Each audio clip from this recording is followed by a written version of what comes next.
Ouais, salut, bienvenue dans cette vidéo très rapide, ouais. Donc vous êtes avec Virgile, je suis un baby, brassard bordelais.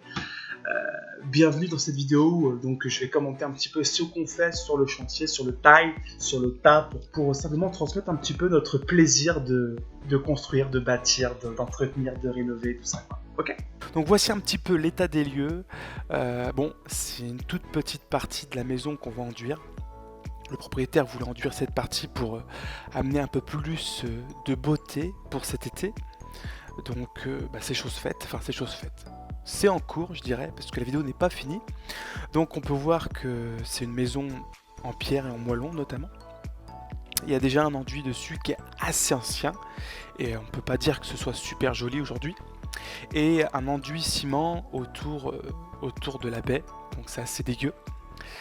Alors, très simplement, voilà ce qu'on va enduire. Donc ensuite, j'ai tracé un trait d'aplomb, un trait bien vertical au niveau de la terrasse, car l'autre partie du mur n'appartient pas au propriétaire de la maison. Du coup, il a dit, moi je m'arrête là, je ne veux pas embellir plus que de raison. Je décore ma partie, et puis ce sera tout. Donc là, on voit Johan qui est en train de piquer la façade, tranquillou. Le trait et la saignée dans le mur lui permettent de piquer le mur correctement sans aller chez le voisin. Voilà, il n'y a que ça qu'à dire pour l'instant. D'ailleurs, on ravale un petit peu la façade justement pour pouvoir enduire. Et donc l'étape d'après, ce sera d'humidifier.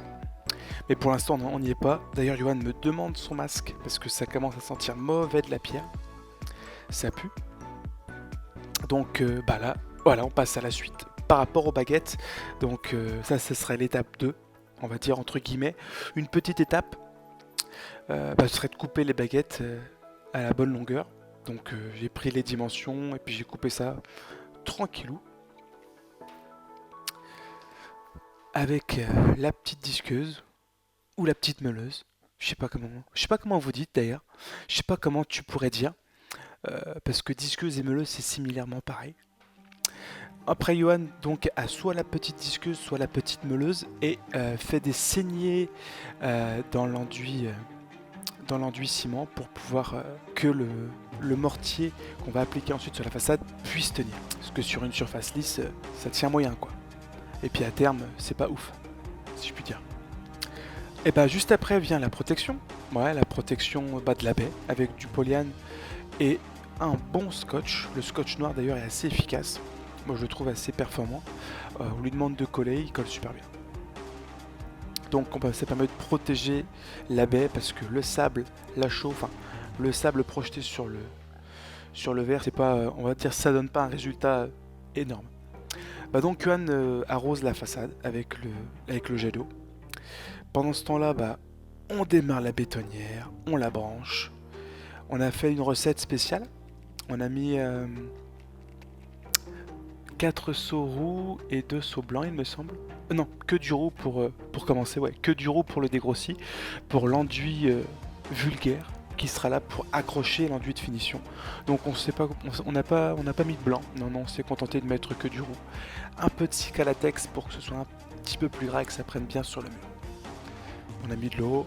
La bétonnière est en route, d'ailleurs c'est une bétonnière électrique, c'est au top. Au niveau du bruit on est épargné de ouf. Et même au niveau de l'échappement, on en prend beaucoup moins dans la face. Donc on a balancé le mortier dans la brouette. Là Johan commence à étaler sur le mur, un petit peu tranquillou. Et puis une fois qu'il a fini d'étaler une première couche, on va commencer à mettre le filet.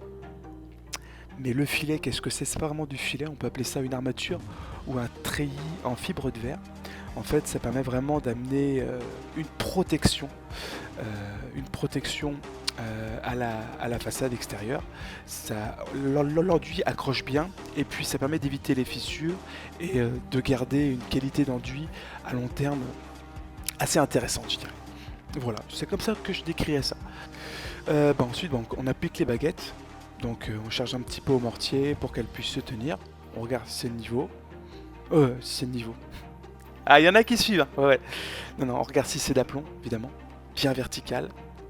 Mais je me souviens avoir galéré avec cette baguette. Oh là là là là là. Ouais, elle tenait bien avec le mortier. Mais après, à force de bourrer, j'ai été maladroit et je l'ai fait tomber cette baguette.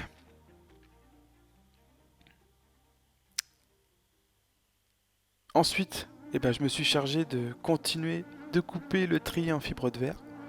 Et ouais, parce qu'il en faut tout autour de la baie. Donc on prend les mesures, le crayon, le cutter, ça se coupe tout seul. C'est encore mieux que du beurre. Encore mieux que du beurre. Pendant ce temps-là, Johan, on a projeté contre le mur. On applique l'armature, enfin le filet en fibre de verre, le treillis en fibre de verre sur la façade. On s'arrange bien pour faire sous les avant-toits en fait, que ce soit propre et nickel. Également, on voit pas assez sur la vidéo, mais la partie droite de la façade où l'angle en mortier est en train de se faire, évidemment. Et pour finir cette première partie de vidéo, parce qu'il y aura la deuxième partie qui arrive prochainement, on va ouvrir le dégrossi pour qu'il puisse bien tirer, bien sécher, et qu'on puisse enfin appliquer le lendemain l'enduit de finition. Voilà. Ouais. Donc, si vous avez des questions, faut les poser dans les commentaires. Si jamais j'ai oublié des choses, ce qui peut arriver, faut également le préciser dans les commentaires pour me faire un petit rappel. C'est super sympa. Si t'as kiffé la vidéo, tu mets un like. Si t'as pas kiffé, tu mets un dislike.